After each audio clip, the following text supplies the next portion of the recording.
Bismillahirrahmanirrahim. Assalamualaikum warahmatullahi wabarakatuh. Waalaikumsalam warahmatullahi wabarakatuh. Alhamdulillah, salatu wassalamu ala sayyidina Rasulillah Muhammad ibni Abdillah Allahumma shalli wa wa sallim ala wa alihi wa barik. sahbihi wa man walah wa la hawla wa la quwata illa billah amma ba'du. Abu Nabi ayyul musamilal kiram rahimakumullah dimanapun Anda berada. Alhamdulillah, puji syukur kehadirat Allah subhanahu wa ta'ala. Di kesempatan kali ini kami bisa kembali menyapa Anda semuanya dalam program obrolan religi. Dan untuk Anda, para pemirsa Suara Nabawi, dimanapun Anda berada, peranan masjid memiliki peranan yang sangat penting dalam kehidupan umat Islam, terutama dalam proses perubahan sosial, terlebih dalam aspek perubahan moral dan juga perilaku Islami. Dan sejak dulu masjid menjadi salah satu pilar kekuatan masyarakat Indonesia dan menjadi bagian yang tidak dipisahkan dalam kehidupan umat Islam. Nah, itulah tema yang kita angkat kali ini, yaitu peranan masjid sebagai pusat peradaban umat Islam.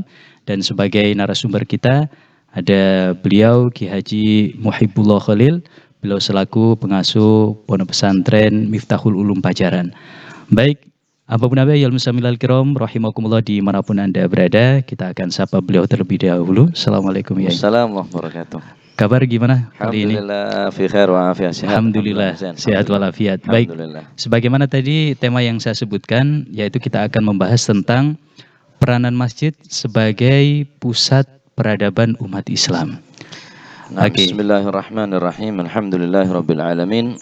Wassalatu wassalamu ala nuril mubin habibi rabbil alamin sayyidina wa maulana Muhammadin wa ala alihi wa sahbihi ajmain, amma ba'd.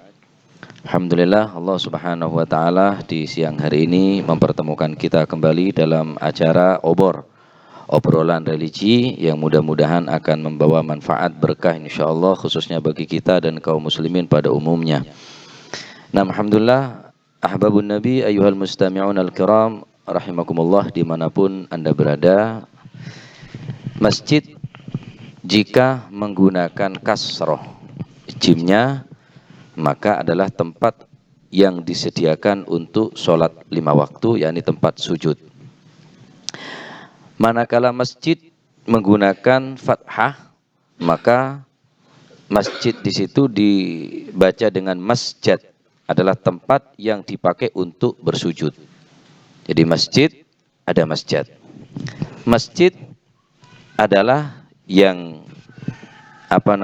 jika menggunakan dibaca kasrah jimnya adalah tempat untuk sujud kepada Allah Subhanahu wa ta'ala, adalah sujud, adalah masjid, adalah tempat sujud.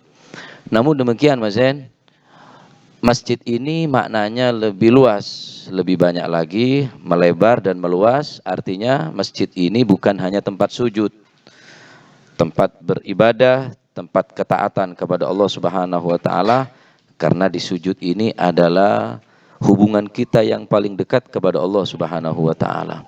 Nah, jadi sujud ini luar biasa. Luar biasa karena kita taruh dahi kita, kedua telapak tangan kita, kedua lutut kita untuk bersimpuh di hadapan Allah Subhanahu wa ta'ala. Namun demikian, walaupun masjid ini dikatakan tempat sujud atau tempat bersujud kepada Allah Subhanahu wa ta'ala, tempat ibadah, tidak ada yang menamakan masjid ini adalah marka, tempat ruku'. Padahal dalam masjid juga tempat orang ruku'. Nah, karena kalau kita menamai masjid idolah marka atau masjid, maka nanti akan hanya berkisar di ibadah itu saja. Masjid hanya tempat bersujud karena masjid atau marka. Ini masjid ini lebih luas lagi, lebih lebar lagi, artinya tempat ketaatan kepada Allah Subhanahu wa ta'ala, yang dimana di situ ada pembacaan, ada zikir, ada ilmu, ada untuk kepentingan kaum muslimin. Itu masjid fungsinya di situ umat Islam. Ahbabun Nabi ayyuhal mustami'un al-kiram rahimakumullah. Namun di akhir-akhir zaman ini masjid tidak lagi menjadi benteng kekuatan umat Islam, Mas Zain. Ini yang sangat kita khawatirkan dan sangat kita miris melihatnya. Jadi masjid ini hanya bangunannya yang kokoh, namun isinya sama sekali kadang-kadang tidak ada orang yang memakmurkan masjid itu tadi.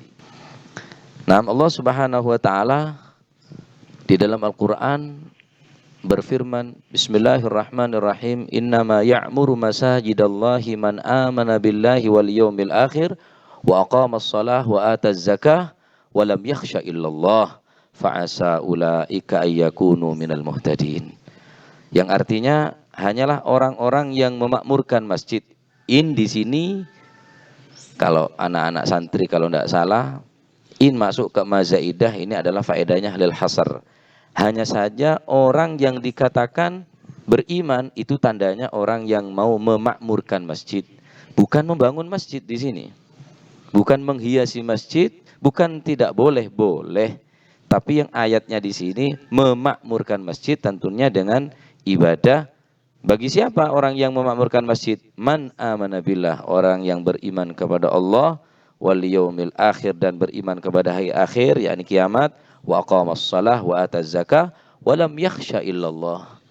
Dan orang tadi tidaklah takut hanya dan tidak takut kecuali takut kepada Allah Subhanahu wa taala. Fa'asa ulaika ayyakunu minal muhtadin, maka merekalah orang-orang yang diharapkan termasuk golongan orang-orang yang mendapatkan petunjuk daripada Allah Subhanahu wa taala. Nah, asa di sini, lafaz asa di sini bukan asa yang litaraji atau asa yang bermakna mungkin, kemungkinan.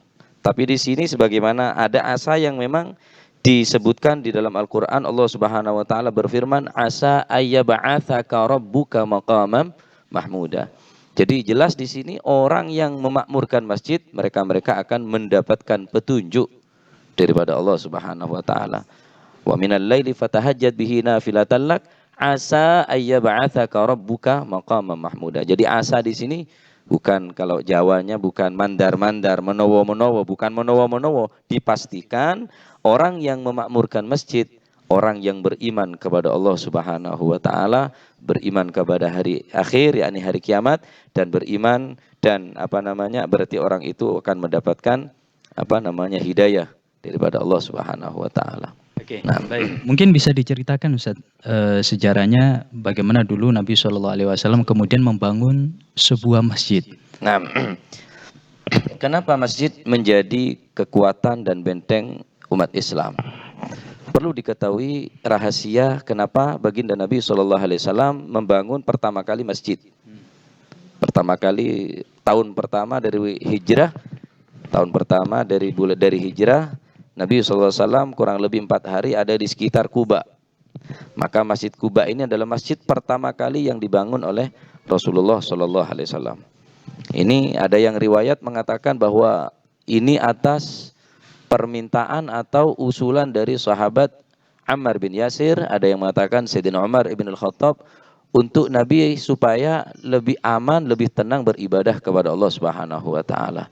Di sisi lain, masjid ini karena akan menjadi kekuatan umat Islam untuk mengatur strategi peperangan dan bagaimana ke depan Islam ini akan semakin jaya. Jadi dibangunlah masjid di situ. Naam, dan masjid ini di dalam Al-Qur'an disebutkan kurang lebih ada sebanyak 28 kali, Mas Zain. Naam, ada di dalam Al-Qur'an masjid ini disebutkan kurang lebih ada 28 kali Allah Subhanahu wa taala berfirman di dalam Al-Qur'an. Jadi masjid ini bukan hanya sekedar tontonan, bukan hanya sekedar hiasan. Nah, masjid ini adalah betul-betul menjadi kekuatan umat Islam, benteng umat Islam.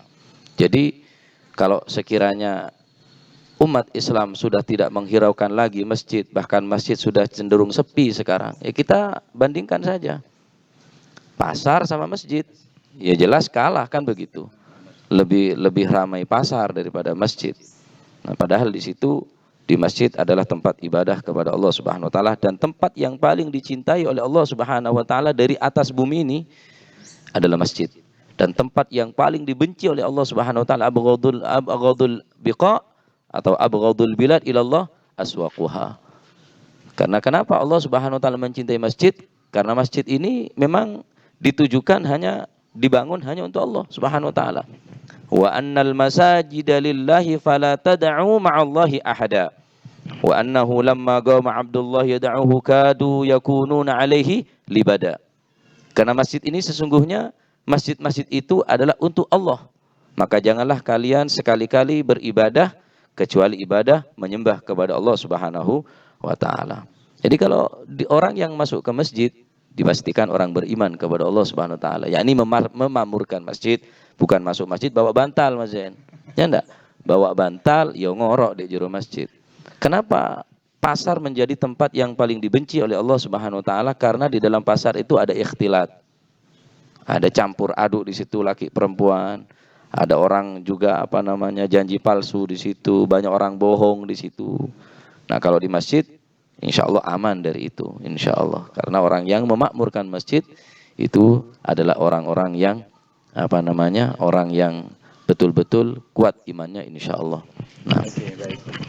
Ketika masjid pertama kali dibangun di zamannya Nabi, itu kan umat Islam tidak sebanyak saat ini, ya.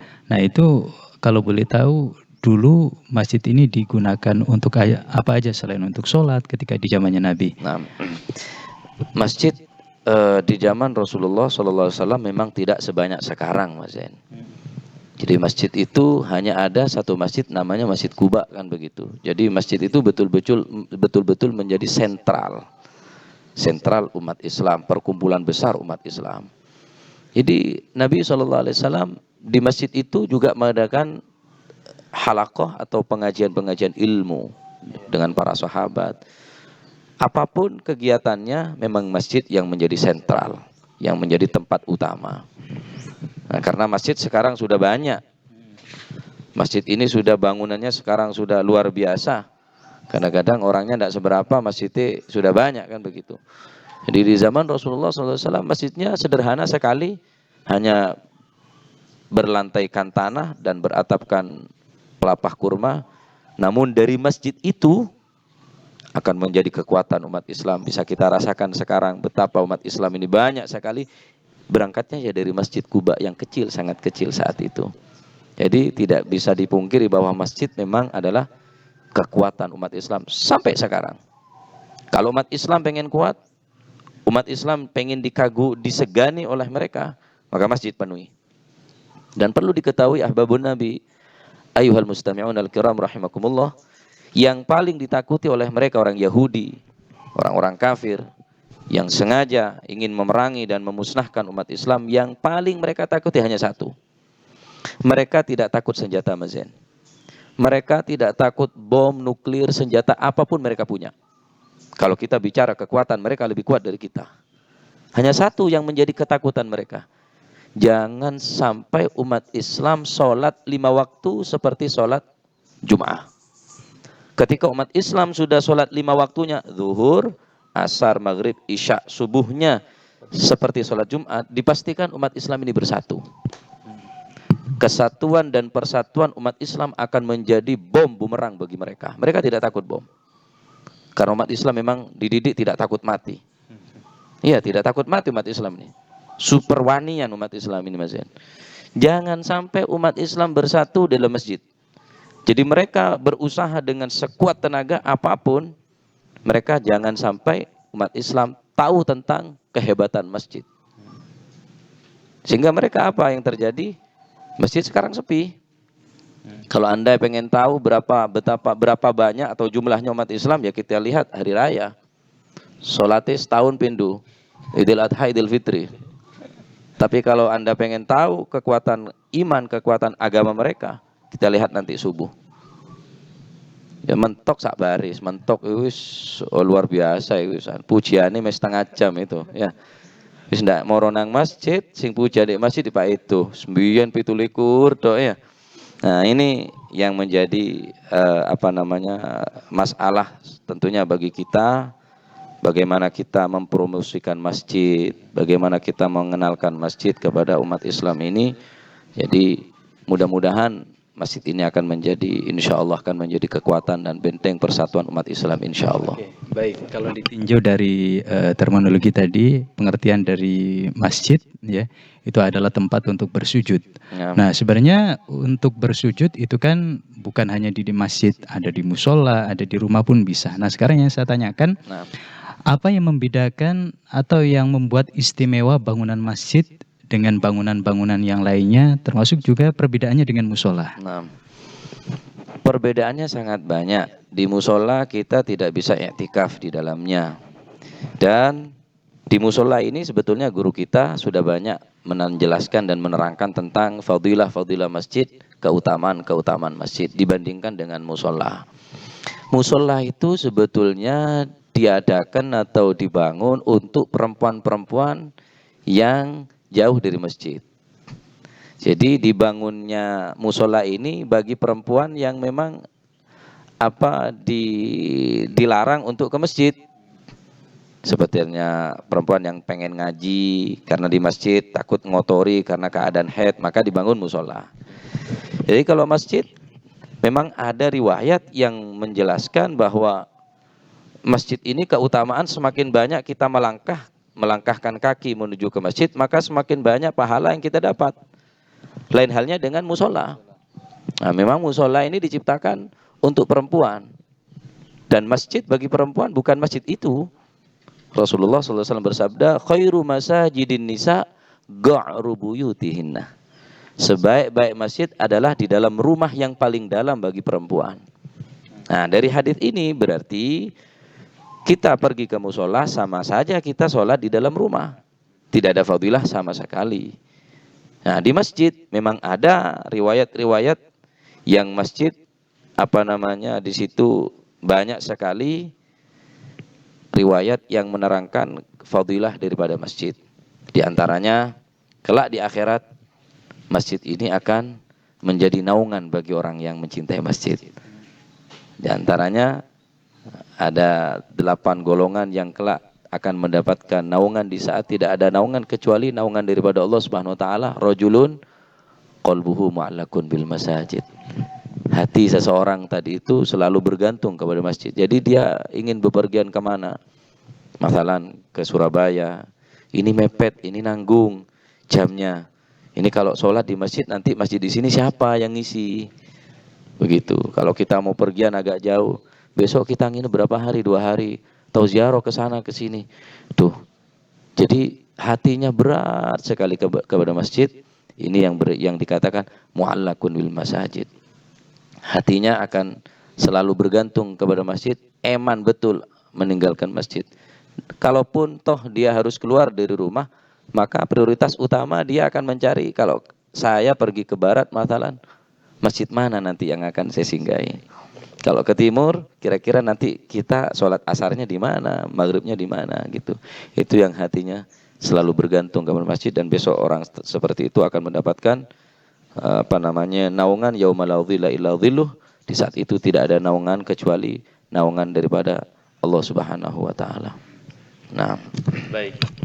Ada sebagian orang yang berpendapat bahwa bangunan masjid itu harus didirikan di dalamnya sholat Jumat. yeah. Sehingga ketika ada di dalam satu desa atau satu masyarakat itu ada 2 bangunan masjid, akhirnya mereka ini ketika ada rencana pembangunan masjid, mereka ini nggak terima karena sudah ada masjid, kenapa kok didirikan? Apakah memang masjid itu harus identik didirikan di dalamnya sholat Jumat ya? Iya. Masjid memang ada masjid jami'. Nah, masjid jami' ini masjid yang untuk mengumpulkan orang banyak yang didirikan di dalamnya sholat Jumat. Kalau masjid banyak saya kira tidak masalah. Hanya saja kalau kita mau membangun masjid, ya kita harus permisi di situ. Jangan kita langsung membangun masjid di satu daerah yang memang di situ sudah ada masjid. Alangkah baiknya kita membangun di tempat yang memang membutuhkan masjid, bukan dilarang. Kalau memang sebetulnya tidak semua ibadah harus di masjid, tidak Mas Zain. Ada ibadah yang memang lebih afdolnya di rumah. Seperti sholat duha. Kan begitu, seperti sholat qobliyah atau sholat ba'diyah. Memang dianjurkan di rumah. Tidak semua amal ibadah harus dilakukan di masjid. Jadi kalau ada orang membangun masjid sekarang, bagaimana masjid ini kok kontroversi? Nah, kalau tujuannya untuk menghalangi masjid yang satunya, bukan dalam rangka memudahkan orang lain supaya yang jauh bisa semakin dekat, justru menjauhkan orang dari masjid, ini yang tidak beres ini. Jadi bangunannya masjid sebetulnya walaupun banyak, ada masjid sab'ah, ada masjid dekat banyak di Arab ini, masjid-masjid dekat, masjid sab'ah, ada masjid 7 di situ dekat, tetapi tidak mengurangi berjamaah yang di sana. Jadi kalau seumpama mengurangi orang yang berjamaah di sana, ya jangan bangun di situ, ya kita makmurkan saja masjid yang ada apa mau bangun masjid lagi. Begitu. Kalau membangun di situ untuk supaya orang yang jauh bisa dekat, biar orang yang sakit atau yang tua lebih mudah dan lebih ringan untuk menuju masjid, ada afdal dan ahsan.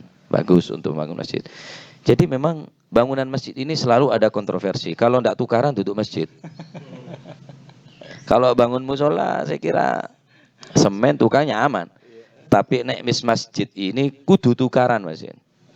Dan Al-Fakir sudah tidak ketemu balik-balik kedayuan orang yang tukaran bab masjid. Mereka tidak dapat apa-apa sebetulnya. Uang tidak dapat, jabatan tidak.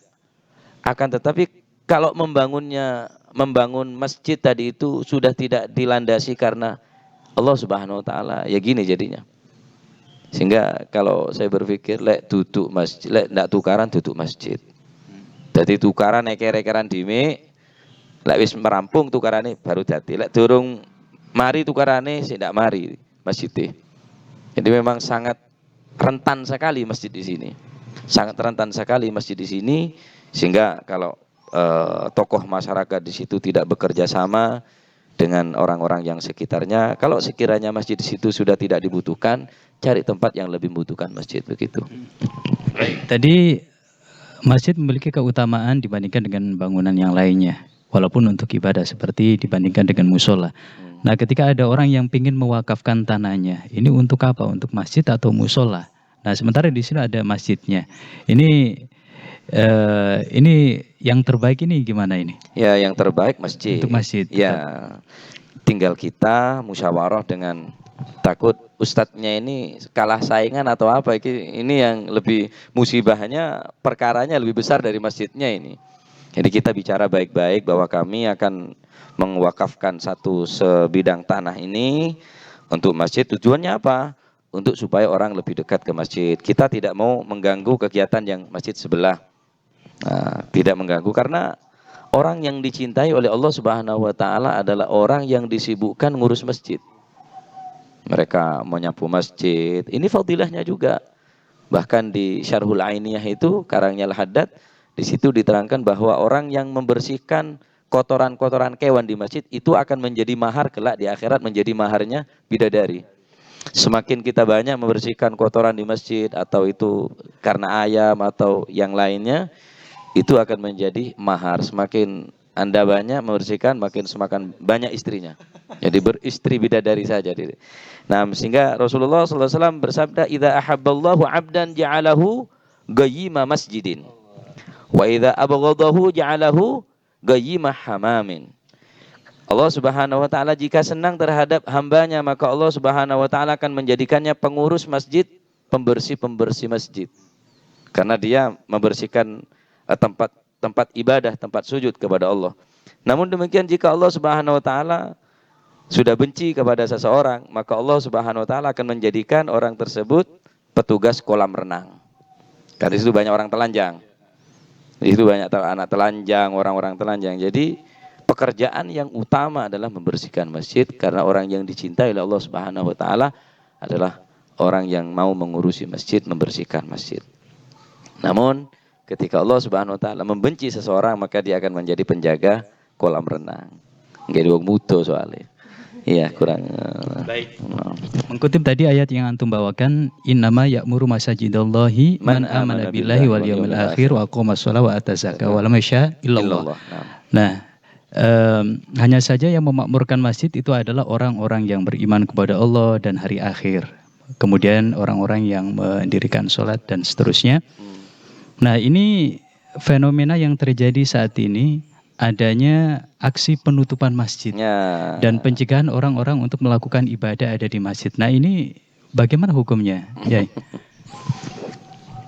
ya, membahasnya itu kita menjadi buah simalakama. Di sisi lain kita mengkampanyekan masjid, di sisi lain kita harus taat kepada aturan pemerintah. Ya, kita tetap taat kepada aturan pemerintah, jangan kita melanggar dari aturan-aturan pemerintah, terlebih itu didukung oleh para ulama. Ulama-ulama kita, kiai-kiai kita semua mendukung atas satu peraturan dari pemerintah ini supaya kita ada kerjasama sehingga menimbulkan insya Allah menghasilkan sesuatu yang baik. Namun demikian yang kita khawatirkan, siapa sih yang mau kena penyakit atau virus ini?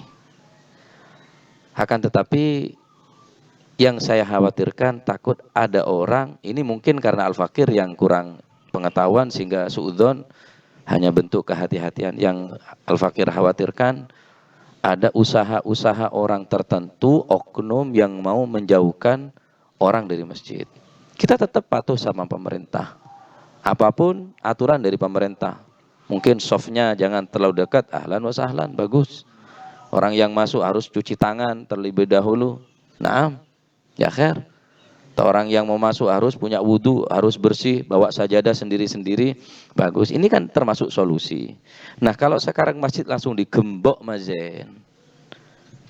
Kalau masjid langsung digembok, ada apa? Wong solusinya sudah ada kok. Terus Anda mau langsung menggembok dengan atas menamakan pemerintah menutup.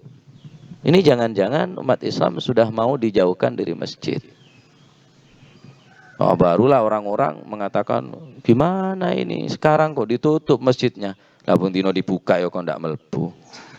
Barang ditutup kan ngomong. Jadi kita sendiri jadi bingung sekarang ini. Bukan kita tidak mau dukung program pemerintah, langkah pemerintah ini sangat bagus. Sangat bagus sekali.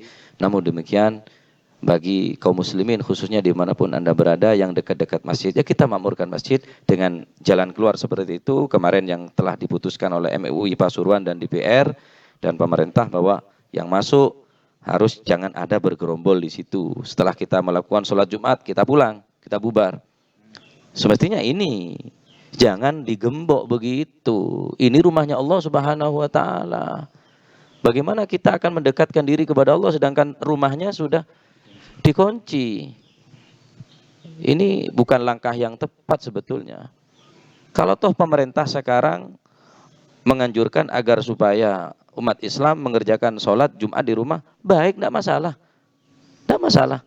Tapi bagi orang yang sudah tidak khawatir tentang ketularan ini, alangkah baiknya masuk ke dalam masjid. Insya Allah aman. Aman insya Allah. Karena masjid ini tempat kita berlindung. Masjid ini tempat kita beribadah, bermunajat kepada Allah Subhanahu wa taala. Nah, sebagaimana hadis Rasulullah SAW bersabda, "Inna lillahi ta'ala idza anzala ahatan minas sama' ala ahli al-ardi surifat an ummaril masajid." Yang artinya sesungguhnya apabila Allah Subhanahu wa taala menurunkan penyakit dari langit kepada penduduk bumi ini, penyakit semua dari Allah, kesembuhan semua dari Allah, maka Allah Subhanahu wa taala menjauhkan penyakit tadi itu daripada orang-orang yang meramaikan masjid, yang memakmurkan masjid. Ini hadis. Ini hadis Rasulullah SAW bersabda, surifat an ummaril masajid. Akan diselamatkan orang-orang yang memakmurkan masjid daripada ini tadi, daripada wabah-wabah yang dari langit tersebut. Bukan kita tidak ikhtiar. Kita pakai masker bisa. Kita bisa cuci tangan, disediakan cuci tangan di masjid. Jedengi samban-amban, kate wejik ping pira kon. Tinggal kita berlindung kepada Allah SWT dan jangan dikunci seperti itu. Kita persilahkan orang ke masjid, cuma dengan cara atau aturan-aturan yang ada ini tetap kita dukung langkah dari pemerintah, karena Nabi SAW sudah bersabda ketika Allah Subhanahu wa taala menurunkan ini, yakni menurunkan penyakit dari langit untuk penduduk bumi, maka khusus bagi orang-orang yang memakmurkan masjid ini akan dijauhkan dari penyakit tadi tersebut. Nah,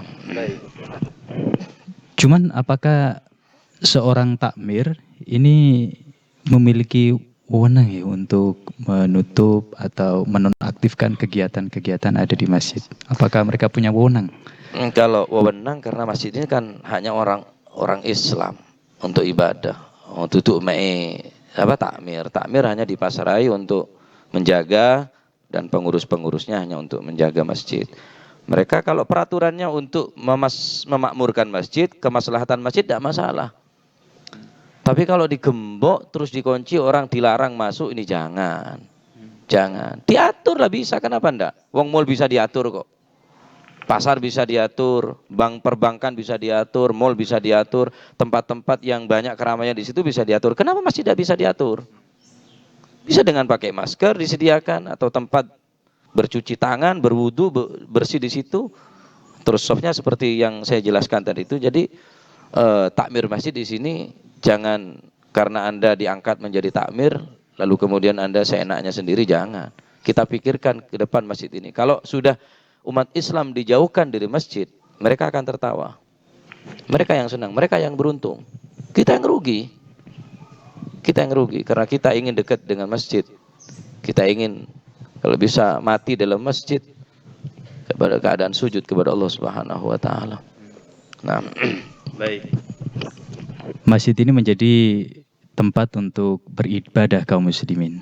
Tapi sebagaimana ibadah-ibadah yang lainnya, semuanya itu ada aturannya. Nah, mungkin bisa dijelaskan Kiai, adab-adab apa aja yang perlu diperhatikan bagi orang-orang yang ingin beribadah ada di masjid. Iya.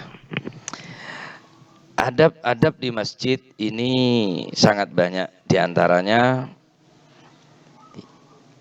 di dalam masjid jangan sampai ada jual beli di dalam masjid. Ini termasuk adab masjid. Kalau ada orang yang berbisnis jual beli dalam masjid, Nabi SAW bersabda, naha anisyira'i wal bai'i fil masjid. Nabi SAW melarang keras orang berjual beli, membeli atau menjual di dalam masjid. Bahkan dalam riwayat dikatakan, idza ra'aitum man yabi'u aw yabta'u fil masjid faqulu la arbahallahu tijaratak. Kalau engkau melihat daripada penjual-penjual melihat orang yang menjual atau membeli di masjid, maka katakanlah semoga Allah tidak memberikan keberuntungan kepadamu. Oh, ini mendoakan jelek, tidak apa-apa mendoakan jelek. Karena dia tidak tahu fungsinya masjid, bukan untuk bukan untuk berdagang di dalam masjid. Kalau di luar masjid tidak masalah. Kalau di dalam masjid jangan bicara kecuali ibadah. Jangan bicara kecuali ibadah. Apalagi jual beli. Ini disunahkan untuk mengucapkan apa? La arbahallahu tijaratak. Semoga Allah tidak memberikan keberuntungan kepadamu, untung di dalam jual belimu. Ini sunnah hukumnya. Atau ada orang yang mencari atau mengumumkan sesuatu yang hilang di masjid, jangan. Ini sering terjadi, maaf. Ini banyak terjadi pengumuman-pengumuman yang hilang kontaknya, yang hilang dompetnya atau HP-nya. Ini Nabi SAW bersabda, man sami'a rajulan yanshaddu dhalatan fil masjid falyagul la raddahallahu alaik fa innal masajid lam tubna lihada. Kalau engkau mendengar seseorang mengumumkan tentang kehilangan di masjid, maka engkau berucaplah la raddahallahu alaika, semoga Allah tidak mengembalikan sesuatu yang hilang darimu, apapun sesuatu tersebut, baik berharga ataupun tidak berharga. Jalan keluarnya gimana? Anda berdiri di depan masjid. Anda berdiri di depan masjid, di depan pintu utama masjid, Anda berdiri di situ. Anda umumkan di situ. Jangan diumumkan di speaker. Karena apa? Masjid tidak dibangun lihada untuk pengumuman. Akhirnya kau kehilangan bojo yo pengumuman di masjid. Sing ketok bojoku balekno ya dari balekno bi wong. Salamu ya. Jadi kalau semua kehilangan nanti di umum masjid, PT hilang di umum masjid, ikone hilang di umum masjid. Jangan, li'annal masjid lam tubna lihada, karena sungguh masjid tidak dibangun untuk ini, kata Nabi SAW. Jadi ada aturan-aturan tersendiri masuk masjid, tangan sekaki yang yang kanan dulu. Ini diceritakan dalam kitab Risalatul Muawanah wal Mudhaharah wal Mu'azarah yang dikarang oleh Al-Habib Abdul Haddad. Ini hanya sebagai pelajaran bagi kita agar supaya kita lebih berhati-hati di dalam masjid. Karena masjid ini sudah kehilangan haibahnya masjid. Jadi masjid ini ndak ono sungkan nih wong sudah masjid. Dulu orang ini kalau ada masjid mau nyuri jangan. Kenapa? Dekat masjid. Rumah yang kita mau curi dekat masjid jangan. Sungkan ke masjid. Ini sekarang sudah ditarik. Mahabbahnya ini sudah ditarik. Walaupun mentereng, walaupun wah luar biasa masjid serba wah sudah marmer itu dan ini. Tapi orang ya tetap kotak masjidnya ya hilang ya enggak? Kotak masjidnya ya hilang heran anak.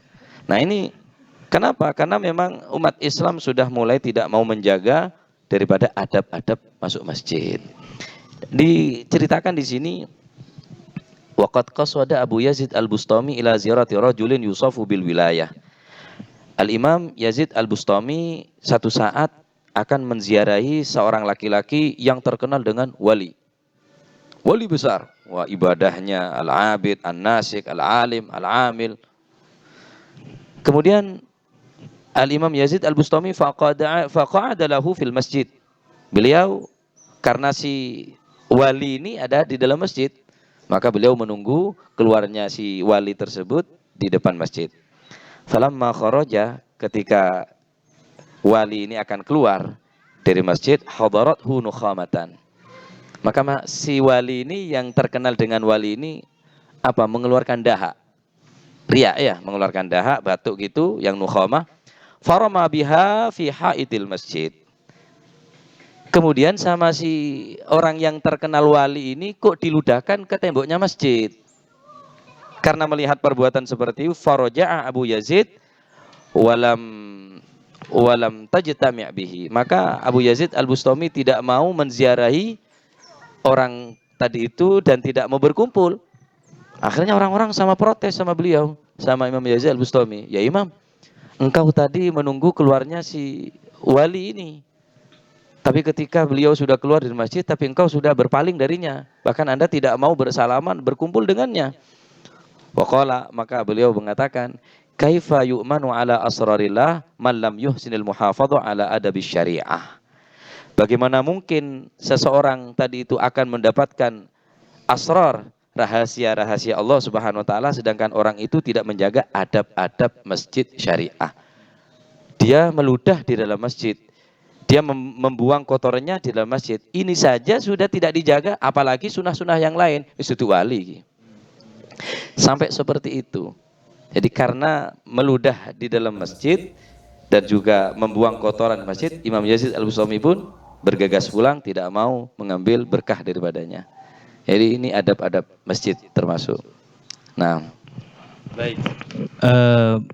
Al-Fakir pernah mendengar bahwa Sayyidatun Aisyah pernah mengatakan kalau seandainya Nabi mengetahui bagaimana keadaan perempuan zaman ini, niscaya Nabi akan melarang kaum perempuan untuk pergi ke masjid. Iya. Nah, sekarang yang saya tanyakan ini sebenarnya bagi perempuan itu yang terbaik itu beribadahnya ada di mana? Di masjid kah atau di dalam rumah aja? Iya.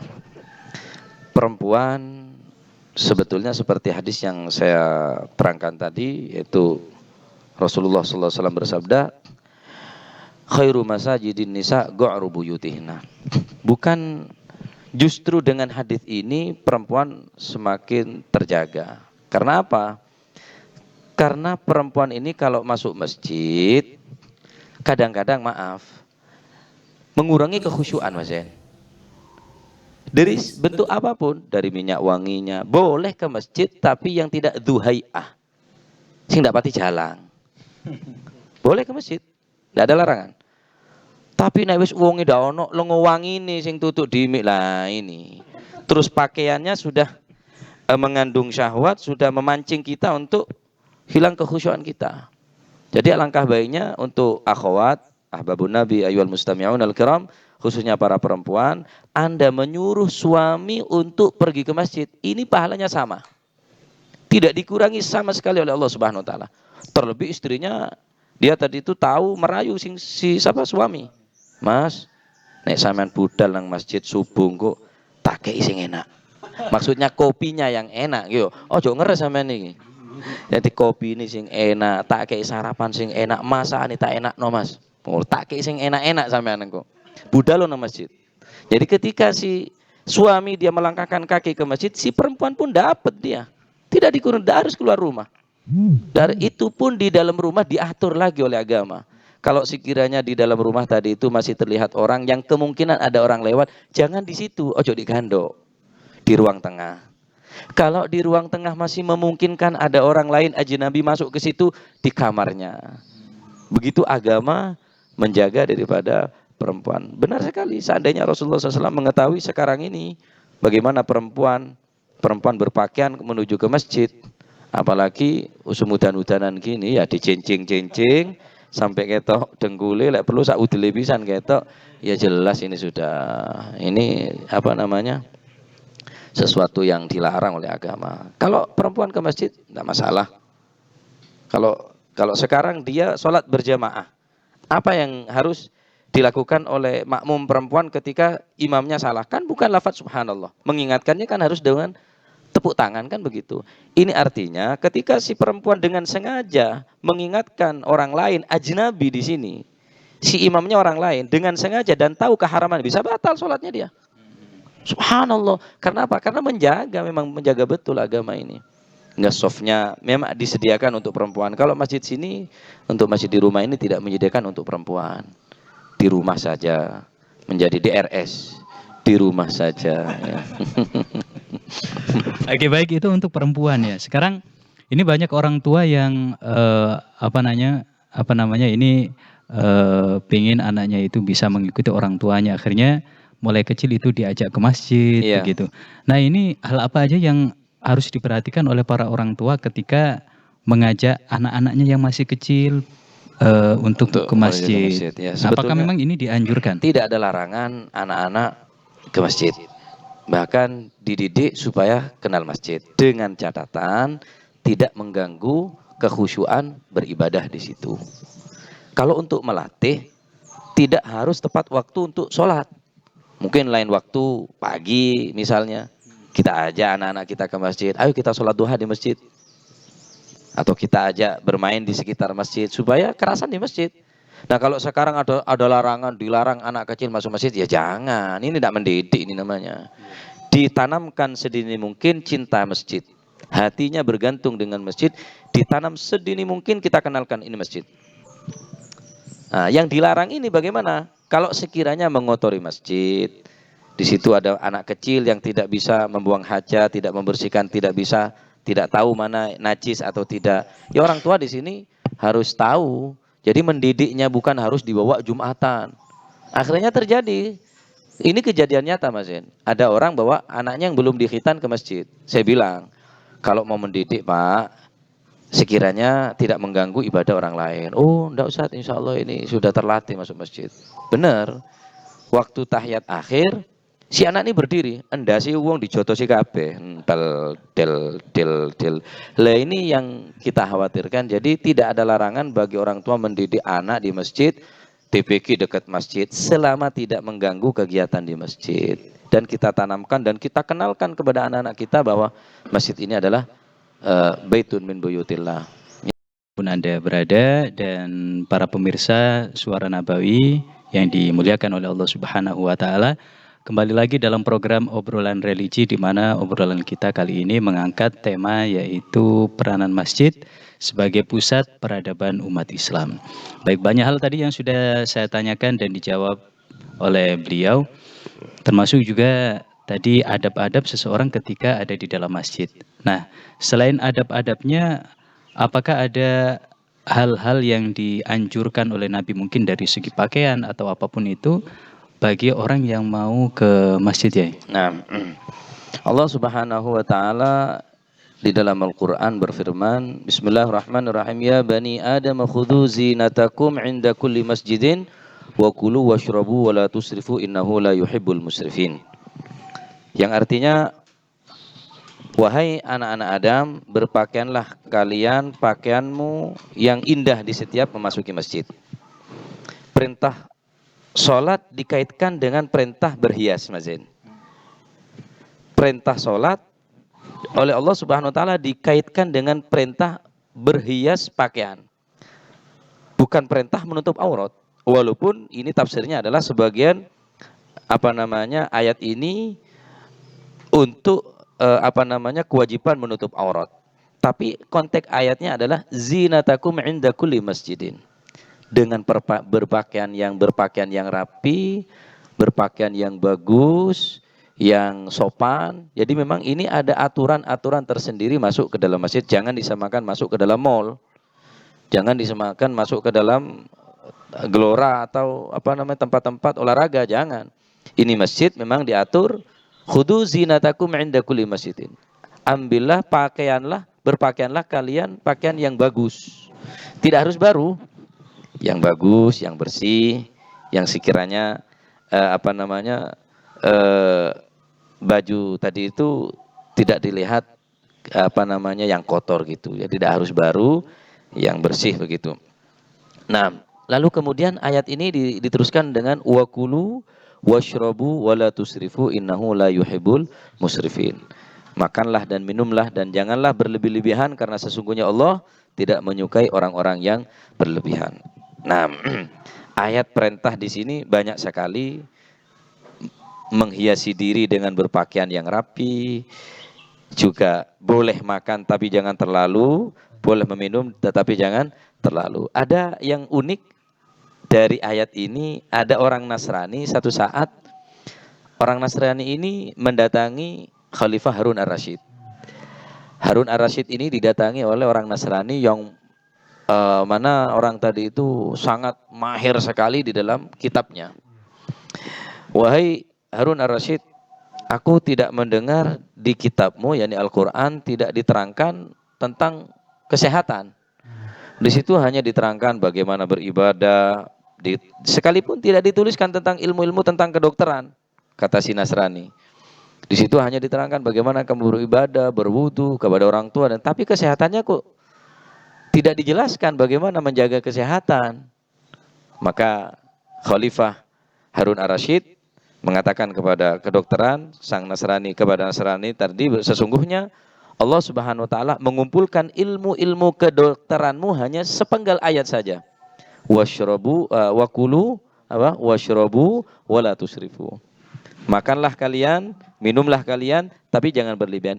Ini ayat yang sekecil ini, yang sedikit ini bisa menjawab semua ilmu-ilmu kedokteranmu. Nah, ternyata memang semua penyakit dari makanan. Makanan yang berlebihan di sini. Kalau tidak boleh makan, enggak, bukan tambah sehat, tambah loro kabeh.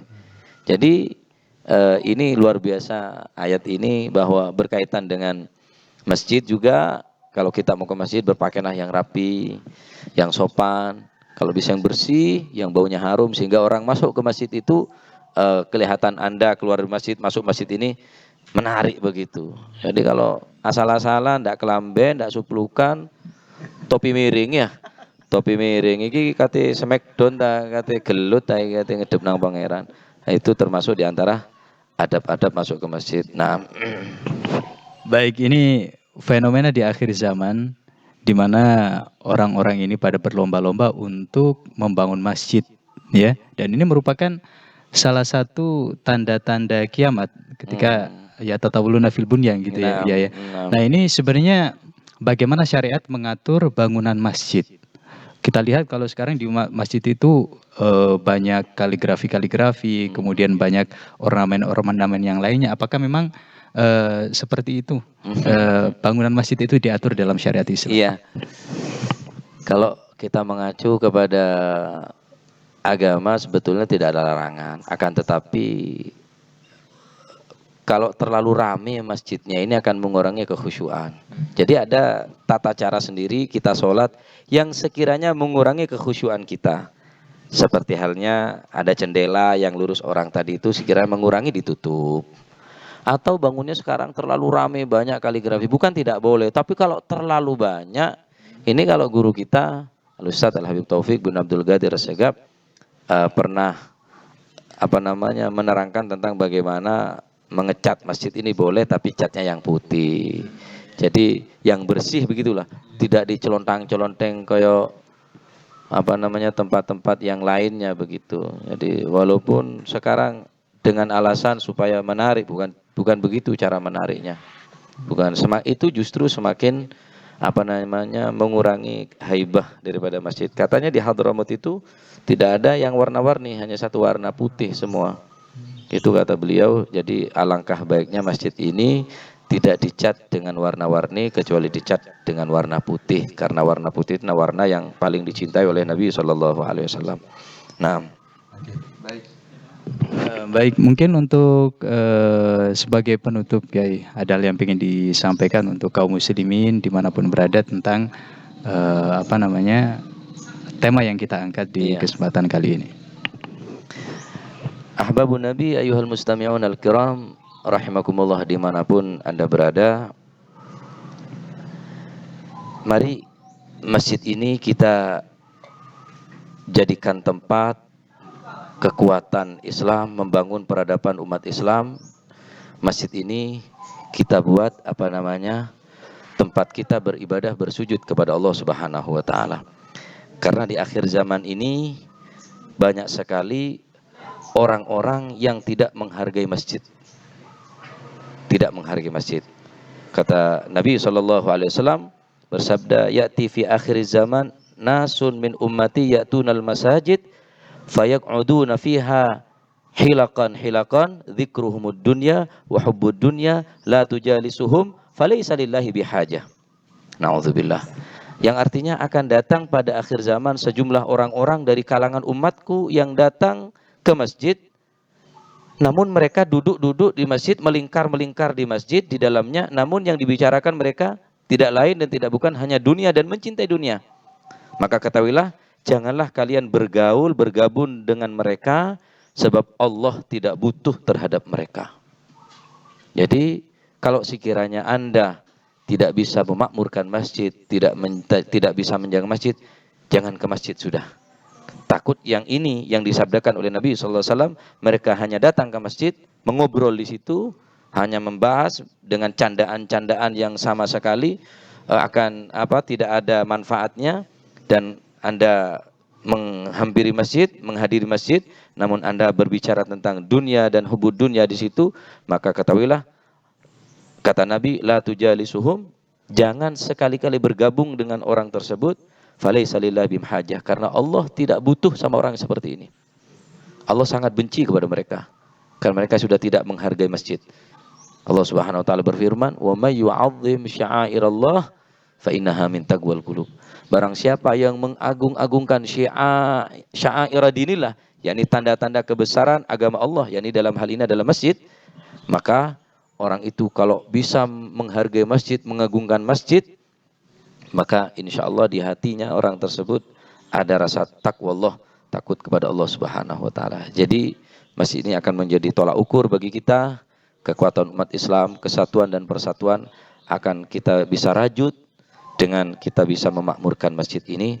Manakala kita tidak bisa memakmurkan masjid, janganlah kita mengotori masjid, itu paling tidak. Kalau kita sudah tidak beribadah di dalam masjid, tidak bisa menghormati masjid, minimal kita jangan merendahkan masjid. Apalagi masjid akan dibuat sarana untuk berbicara tentang dagangan atau yang lainnya, jangan. Ini ada ancaman dari Nabi Sallallahu Alaihi Wasallam. Mudah-mudahan kita dijadikan oleh Allah Subhanahu Wa Taala orang-orang yang cinta masjid, dan hati kita selalu dikaitkan masjid, sehingga kita insya Allah tidaklah keluar dari masjid kecuali hati kita ingin masuk ke dalam masjid tersebut. Amin ya rabbal alamin insyaallah.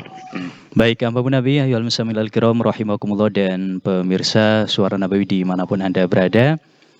Dari masjidlah kemudian Islam berkembang dan menyebar kemana-mana, dan hanya orang-orang yang berimanlah mereka yang memakmurkan masjid, sebagaimana yang disabdakan oleh Allah Subhanahu wa taala, "Innama ya'muru masajidallahi man amana billahi wal yaumil akhir wa aqamas shalah wa ataz zakah wa lam yakhsha illallah fa asa ulaika minal muhtadin." Hanya saja orang-orang yang beriman kepada Allah lah mereka yang memakmurkan masjid. Dan sebagai penyemangat mungkin bagi kita, sebagaimana yang tadi disebutkan oleh beliau, Ada 7 golongan yang nanti akan dinaungi di hari kiamat nanti, di mana di situ tidak ada naungan kecuali Allah. Nah, di antaranya adalah rajulun qalbuhu mu'allaqum bil masajid. Seorang yang hatinya selalu terpaut dengan masjid. Nah, mudah-mudahan kita termasuk orang-orang yang selalu berkeinginan untuk memakmurkan masjid-masjid kita. Amin ya rabbal alamin. Dan terima kasih untuk semuanya yang sudah menyaksikan program ini. Dan insya Allah kita akan kembali bertatap muka lagi dalam program dan di waktu yang sama. Dan jangan lupa untuk bantu dakwah kami dengan cara subscribe, like, dan share channel YouTube kami yaitu di Suara Nabawi. Dan mohon maaf